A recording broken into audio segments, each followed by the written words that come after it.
Roshni Technology Foundation, in association with Roshni Computer Services. A better learning future starts here. Roshni Parikh is one of the best architects in India.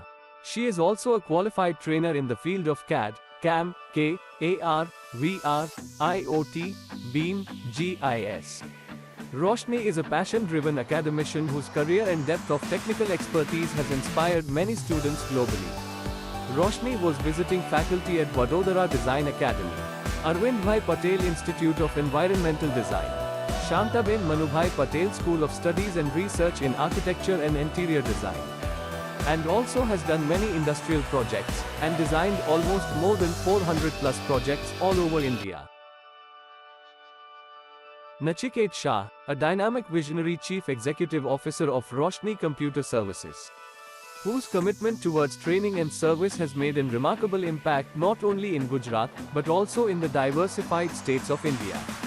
Nachiket Shah is one of the best CAD CAM BEAM AR VR IoT GIS trainer in India. Also he has taught more than 5,000 plus students at a very tender age, and also helped them in getting jobs for various ITIs, diploma, degree, master students in and out India. He also is founder of Roshni Technology Foundation, founder of Saturday Evening Talk. Roshni Technology Foundation presents Saturday Evening Talk. Saturday Evening Talk will be in hybrid mode. The physical lecture will take place at Technology Park Roshni on every Saturday from 8 p.m. to 9 p.m. and online sessions will be streamed on YouTube and Zoom. There will be no membership fees. Prior registration required.